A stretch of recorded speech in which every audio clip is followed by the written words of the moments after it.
Welcome back to my channel. I am so sorry it has taken me so long to do this video, to film this Oceanside recap. It is almost 2 months. It has been a little bit hectic since the race, and also I have tried to film this update. I think this is my 5th time trying to film this update, and there's always something that goes wrong. Like I'm blurry the entire video, or the sound cuts out and isn't working. So I don't know, the universe has prevented me from uploading this video until now, but I wanted to take you along for my Oceanside experience, starting with the road trip out there. Ready to go on an adventure, monster? And we're off. To Oceanside we go, although actually we're just going to New Mexico today, but it's the beginning of the journey to Oceanside.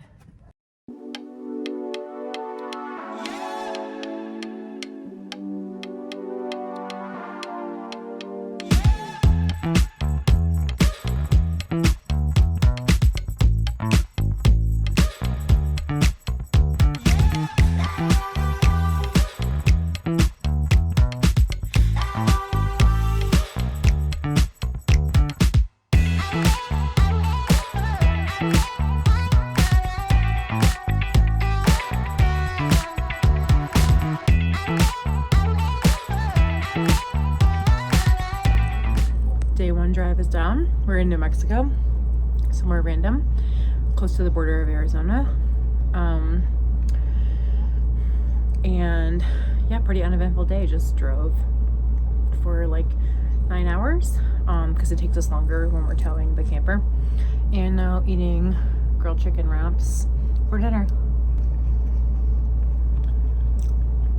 This was a good idea. So we pre-grilled like a bunch of chicken for this trip, because when you get done for driving for 10 hours, the last thing you want to do is like make a whole meal. So we pre-grilled a bunch of chicken, got bag salad, put it in wraps. So easy, nutritious, and yummy. I think we're gonna eat this, read a little bit, and go to bed. It's already like almost 8 o'clock. See you in the morning.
I feel like heading into a race, it's extra important to get all your vitamins in, especially the vitamin D and C. It looks like there's some ice in here. So what I did, usually at home I put ice in these because I think it tastes better and cold. But we don't have ice we don't have a freezer really in our little refrigerator, RV refrigerator. So instead I put the water in last night so it would be cold this morning, and this one has ice in it, so that's fine. Day 2, we are headed to Arizona. Jason is out walking Monster one last time to make sure he pees before we leave, and we're off.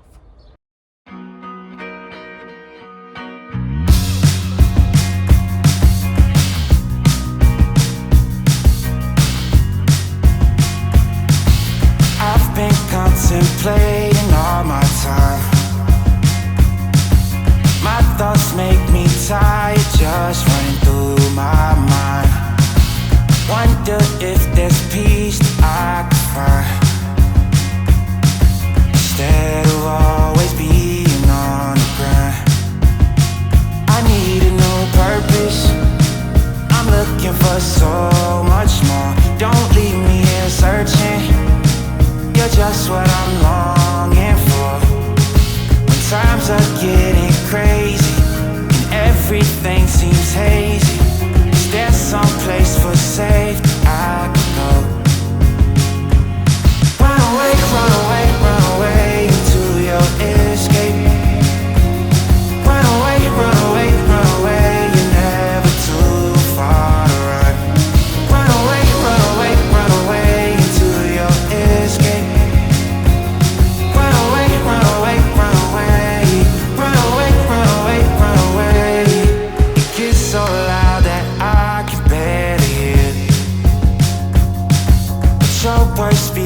much louder than all my fears. Sometimes I just wanna disappear, running until I can feel you near. I need a new purpose, I'm looking for so much more. Don't leave me here searching, you're just what I'm longing for. When times are getting crazy and everything seems hazy, is there some place for safety I could go? Run away, run away, run away into your escape. Run away, run away, run away, you're never too far to run. Run away, run away, run away into your escape. Run away, run away, run away. Run away, run away, run away. Run away,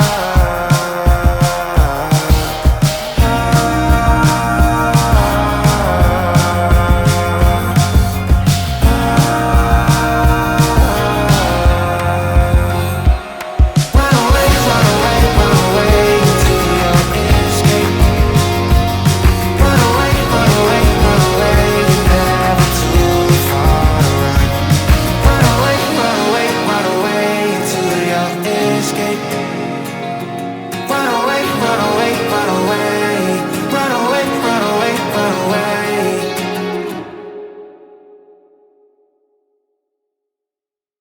Did not want to do this,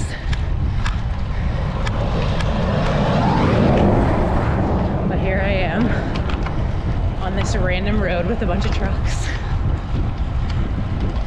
Hopefully I have no issues.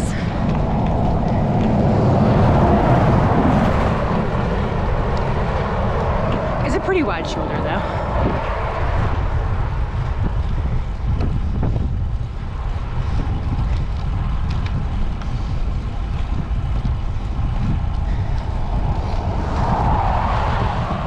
Just 45 minutes and then 20-minute run off the bike.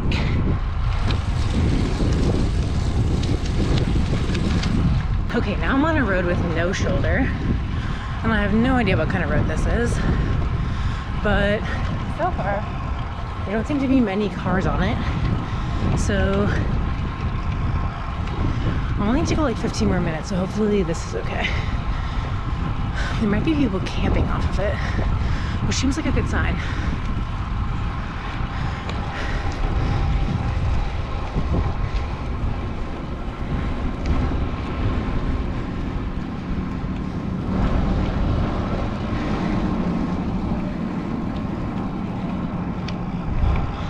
This might be a dead end actually. Okay, that did not last long. I only did 23 minutes instead of 40 because that road was a little treacherous. When I got to that road that I thought was going to be good, it then dead ended into unpaved road, which I didn't feel like I could do, also because someone was there with like what looked like a broken down car. I don't know, it just seemed like maybe a sketchy situation. So instead I then turned around, and then it was really windy on the way back, and when the big semis came by, I felt like I was gonna get knocked off my bike. So my coach said this was really only to get some movement in, and I feel like I've accomplished that. So I'm gonna put my bike away back in the camper and go for a quick run. Okay, I just got changed and I'm about to go for a run off the bike.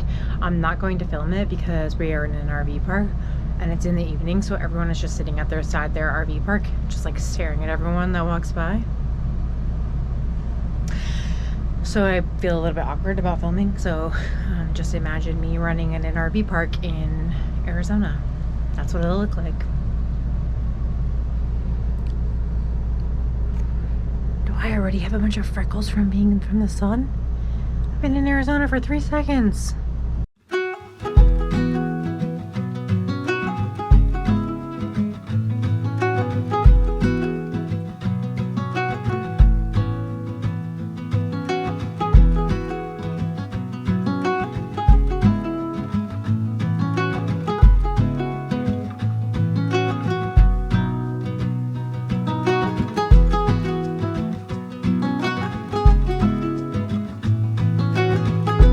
Just realized this is my last run before my half Ironman. That's kind of crazy. 47 minutes, here we go.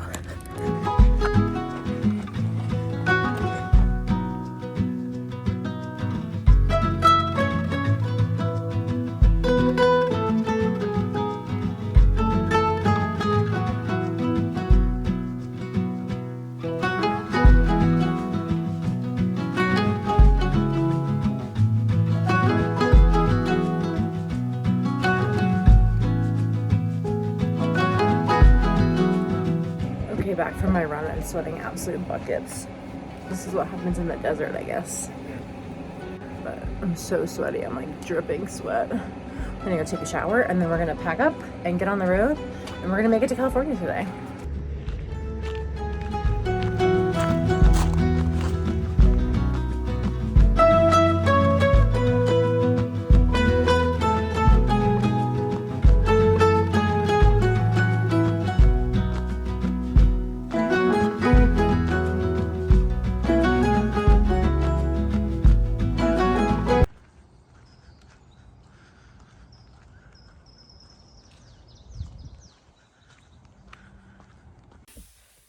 It's Thursday morning.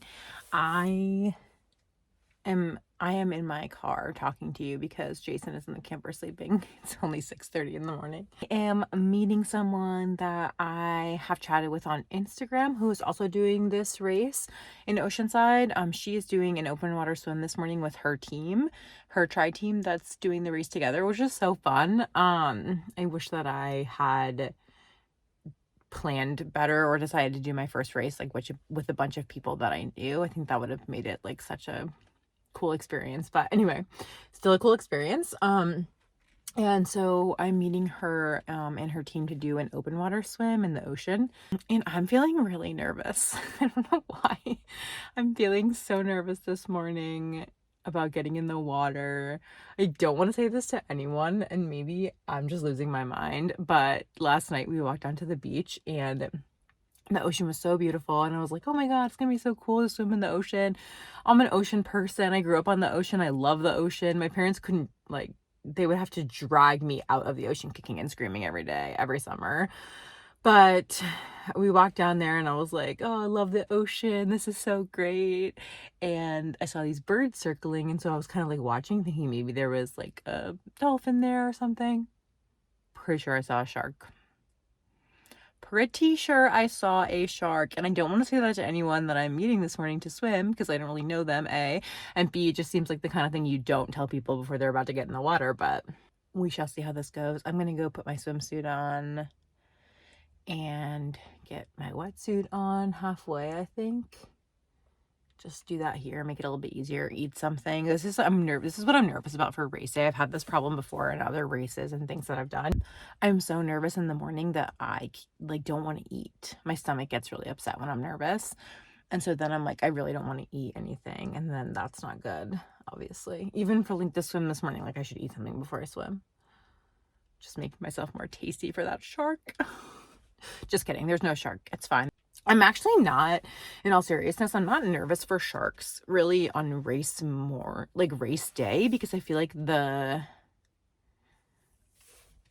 commotion and like so many swimmers scares them away. Like they're not going to come up to a big commotioned group. So it's not that. It's more just like, oh, well, I do this little practice swim and I'm probably going to be alone. And I thought I would be cool.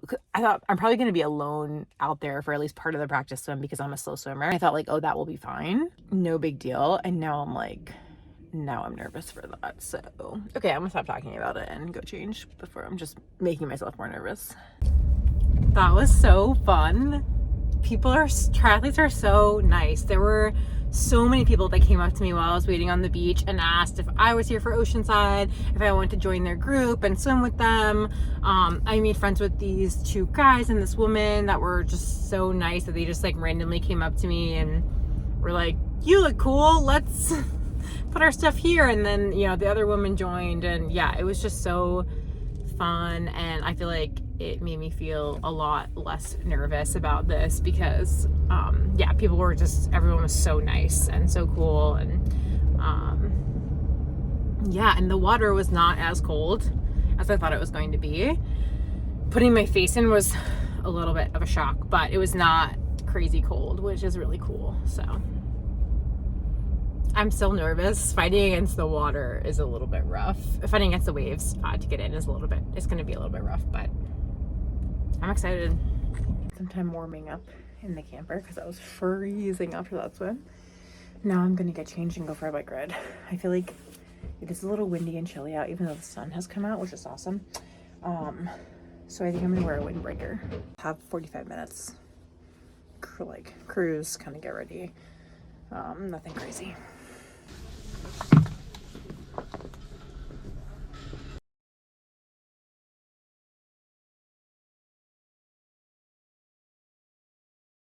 Did not get any of that because what is going on there?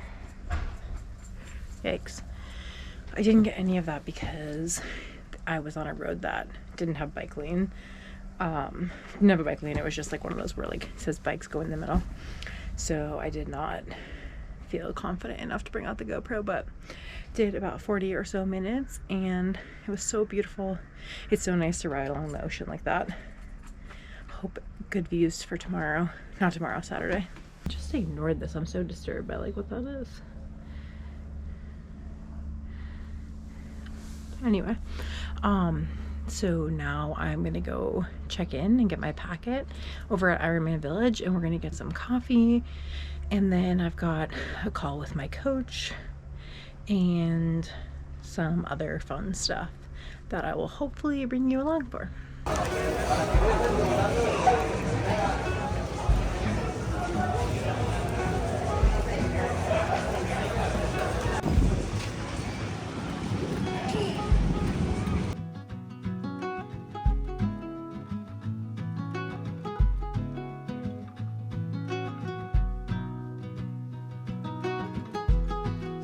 Okay, I'm going to start off where I left off with the real-time narration, which was about midday on Thursday. So after I did my check-in and packet pickup, I headed to Carlsbad, California, to the Zoot headquarters. They were having a Team Zoot Oceanside party, and they had asked me to come a little bit earlier to meet with them about expanding the products that they offer Athena sizing in. So that was a really fun meeting. Everyone at Zoot is super great and awesome. It's the end of the day on... Oh my god, what day is it? Thursday. I'm exhausted, but I did do a lot today, so I'll give it to myself. And just like all the nerves and the excitement of like being here and going to the expo and meeting all these cool people and going to the Zoot event. Yeah, it was just really cool. So I'm gonna go in the hot tub and then get to bed early, and then tomorrow, gonna be legs up. Come on, monster. You bet.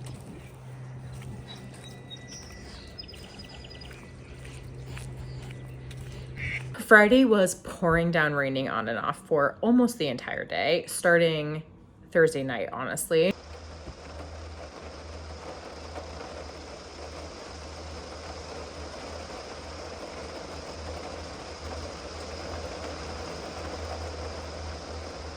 We went to go get some coffee and we took Monster for a walk, and then we really just hung out in the camper. I edited the Zoot Athena tri-suit video, which if you haven't checked that out already, please do. That was a really fun video to put together. In the afternoon, it finally got sunny. I think around 3 o'clock, I went to go drop off my bike and pick up my timing chip, went to a race briefing, then we went to pick up some dinner, and then we just hung out in the camper, ate dinner, and I tried to varying levels of success to relax and keep calm and just be excited more than anything. Saturday morning, I woke up super early. I woke up at 3:30 in the morning, and I was a jumble of nerves, just feeling not like sick to my stomach nervous. So I threw my headphones in and I put on that triathlon podcast, and honestly it really worked to calm me down and get me more excited than nervous about racing. We left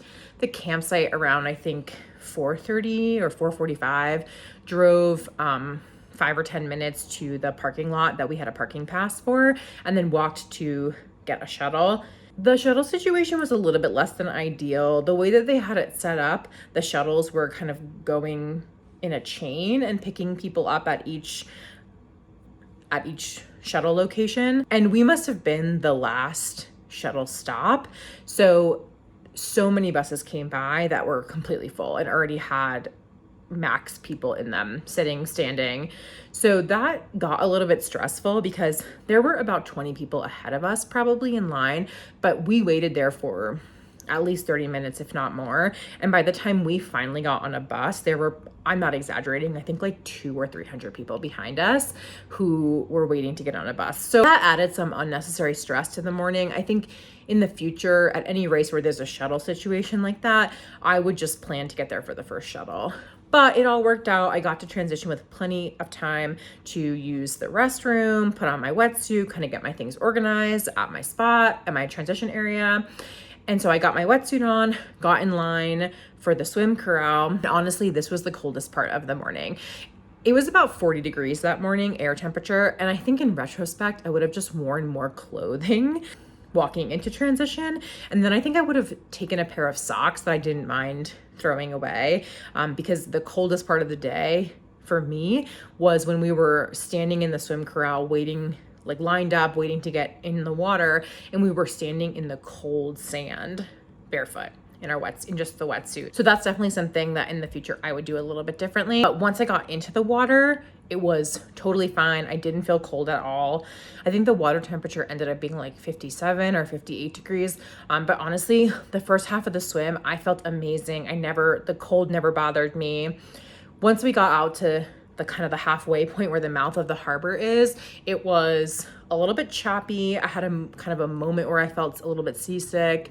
And then turning around and headed back, I think everyone who has done any kind of Oceanside recap has mentioned this, but swimming back, you are just swimming straight into the sun. And so that was stressful. I kept having to stop every couple of strokes to try to sight and reorient myself and make sure I was going in the right direction.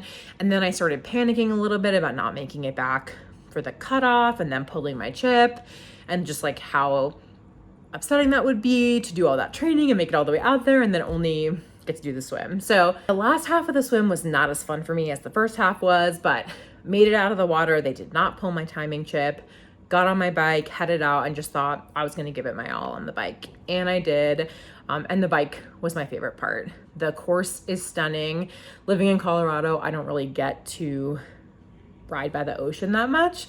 So that was really fun to just take in all the views. Then at about mile 25 is kind of when you start hitting the hills. And the first hill is what everyone calls Hell Hill, which it's about 12 or 13% grade. And I just made it my goal on that hill that I was not going to get off my bike and walk any of the hills. And I stuck with that. And I stayed on my bike the entire time. And really, I feel like this is where a Colorado girl is going to shine, because I do a lot of climbing living here in Colorado on my bike. I mean, it's almost impossible to avoid climbing when you go out for a ride here. So I felt like this is like, I can do this. I've done this before. I know how to climb on a bike. And yeah, I just had a blast on that course. Headed back into transition. Once you get to mile 45 or 46, my coach had told me it was basically all downhill from there. And I was really holding on to that throughout the hills. I was like, I just need to make it to mile 46 and then I will be good. And then unfortunately there was a headwind all the way back into transition. So that was a little bit of a bummer, but made it back into transition with plenty of time before the swim bike cut off. When I was on the bike, I could already tell that my foot was hurting, but I was just sort of ignoring it. Took my first steps off the bike in transition, definitely felt it, but you never know how it's going to feel. On the run, you never know if maybe you can warm it up into it and it will feel better. So I just put my running shoes on, grabbed my hat, and headed out onto the run. The run course is so fun at Oceanside. There were so many spectators. Everyone was cheering. the spectators were cheering for us, participants were encouraging and cheering each other. It was just a really, really fun course. But I was sort of starting to panic from pretty early on that I just felt like the plantar fasciitis in my foot was not going to allow me to finish this race. But I knew I wanted to push it as long as I could. So around mile 2, I started really struggling. I couldn't take more than a few steps running before I would have to start walking because of the pain.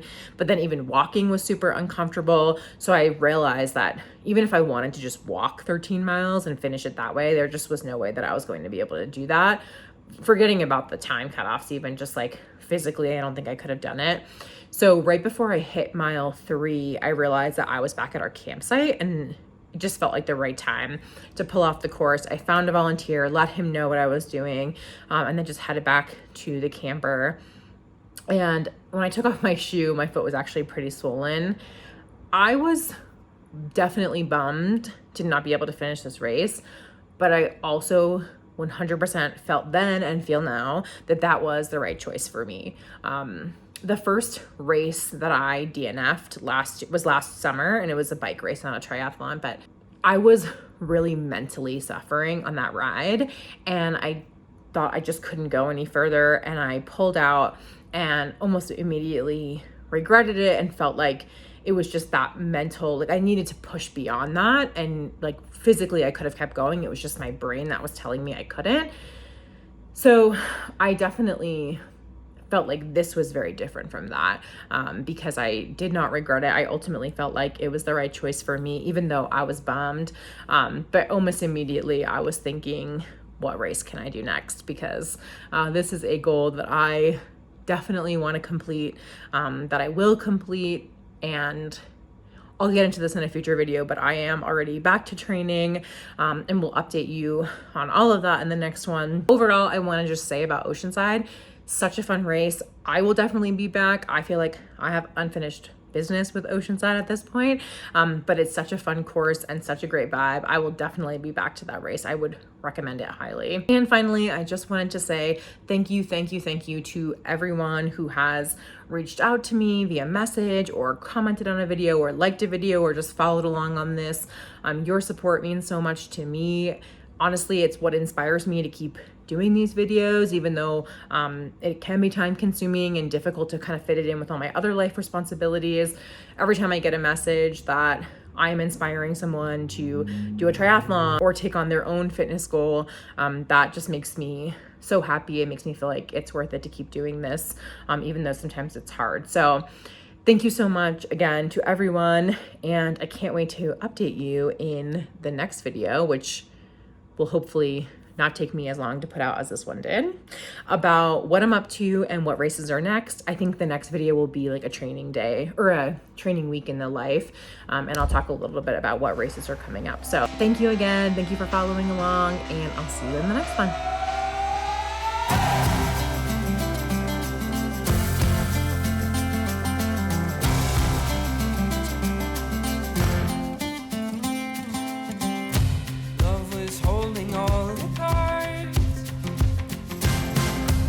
Always kept me in the dark.